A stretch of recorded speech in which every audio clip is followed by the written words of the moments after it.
आप सभी का स्वागत है मेरे गार्डनिंग को हाँ करिए चैनल में। जैसा कि आप लोग जानते हैं कि आज हम इस वीडियो में बताने जा रहे हैं कि नींबू की ग्रोथ को कैसे हम आगे बढ़ाएं और फूल और उसके फल बनने में नींबू को ऐसी क्या चीज़ की ज़रूरत होती है जिससे कि फल के साथ फूल भी गिर जाते हैं। तो ये सारी बातें आज हम इस वीडियो में जानेंगे कि कैसे फूल को रोका जाए, फल बनने में कैसे मदद मिलेगी नींबू के पेड़ को। तो चलिए शुरू करते हैं।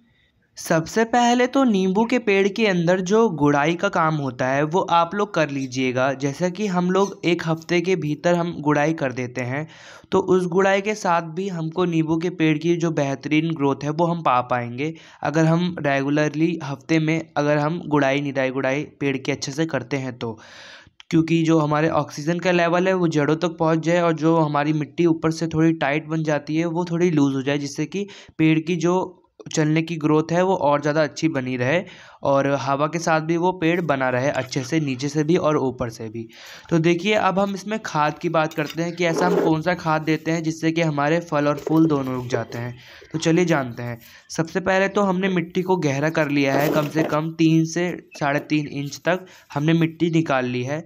और मिट्टी हमने बनाई थी कोकोपीट और जो हमारी गार्डन सॉइल होती है उसका मिक्सचर हाफ लिया था और वर्मी कंपोस्ट लिया था 6 महीने बाद। और उसके बाद हम ये पेड़ में दोबारा से खाद दे रहे हैं। इसकी हम रिपोर्टिंग की थी और ये पेड़ हमको लगाए हुए 2 साल लगभग हो गया है। और ये पेड़ कम से कम हमारा 5 से 6 इंच लगभग था, अब ये कम से कम 10 इंच या फिर 12 इंच से भी और ज़्यादा ऊपर हो गया है।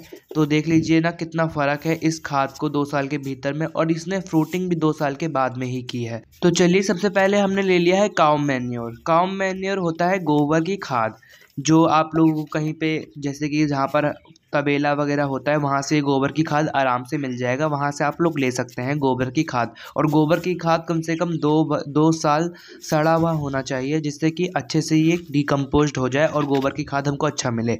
और सेकंड चीज़ हमने ली है ऐश वुड, यानी कि जो लकड़ी की राख हम जलाते हैं, सर्दियों में तापते हैं आग, उसी की जो राख बचती है, जो हमारे उपले होते हैं उसकी राख बचती है, वो हम पेड़ों में डाल सकते हैं, जिससे कि हमारे पेड़ों की कैल्शियम की कमी दूर होगी और जिससे कि हमारे जो पेड़ के फूल फल हैं वो रुकने लग जाएंगे। और दूसरा कारण है फूल ना रुकने का कि जो हमारे पॉलिनेशन की जो इंसेक्ट्स है, जैसे कि मधुमक्खियाँ हो गई और बाकी सारे बहुत सारी चीज़ें होती हैं जो हमारे फूल को पॉलिनेट करती हैं, एक जगह से दूसरी जगह पर स्टेम में पहुंचाती हैं। लेकिन नींबू के पेड़ में तो एक ही फूल से हो जाता है काम, तो उस जगह पे आप लोग ये कर सकते हैं, अभी हम आगे बताएंगे। तो देखिए तीसरा चीज़ हमने लिया है एप्सम सॉल्ट। एप्सम सॉल्ट एक खाने वाला नमक नहीं है, सिर्फ ये एग्रीकल्चर के यूज़ के लिए बेनिफिशियल होता है। तो एप्सम सॉल्ट भी हमने ले लिया है, कम से कम 2 से 3 ग्राम तक हमने ले लिया है। आप ऐसे समझिए कि 2 चम्मच हमने एप्सम सॉल्ट ले लिया है और इसको हमने लगभग मिला दिया है, बिल्कुल मिक्स कर दिया है तीनों मिक्सचर, ऐशवुड और cow manure and Epsom salt, तीनों चीज़ को अच्छे से मिक्स करके हम मिट्टी को वापस उसी लेयर में ढकेंगे जिस लेयर में हमने मिट्टी खोदी थी। अब हम क्या करेंगे कि जो हमने मिट्टी खोदी थी उसको हम ढक रहे हैं।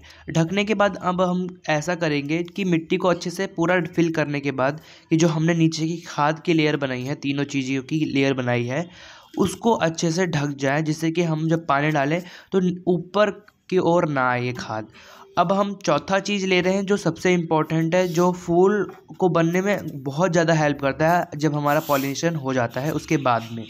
तो ये है सरसों की खली। जो हम सरसों जो खेती में होता है, जो हम तेल निकलवाते हैं सरसों का, उसमें एक खली निकलती है जो उसका वेस्ट होता है वो। तो वो आप लोगों को 10 से 15 रुपए में मिल जाएगा, 10 से 12 ग्राम, तो आप लोग वहाँ से परचेज़ कर लीजिएगा। अब क्या करते हैं कि पानी में 24 घंटे तक सरसों की खली को भिगोकर रखा जाता है, उसके बाद में ऐसा कुछ मिक्सचर तैयार होता है।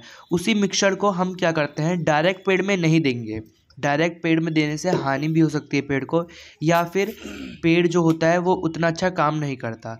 तो इसको पानी के मिक्सचर के अंदर हमको मिलाना है सरसों की खली को, और पानी के मिक्सचर के अंदर मिला के 50/50% के लगभग, जैसे कि हमारा 50% सरसों की खली है तो 50% पानी भी, यानी कि 1/1 रेशियो के फॉर्म में हमको पानी के अंदर इसको डालना है।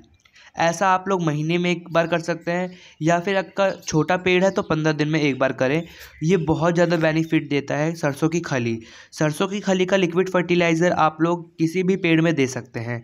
इस खाद को देने के बाद जो हमारे पेड़ में छोटे नींबू है वो भी बड़े हो जाएंगे। और अगर आपको कोई और वीडियो की जानकारी चाहिए तो हमको कमेंट करिए। धन्यवाद।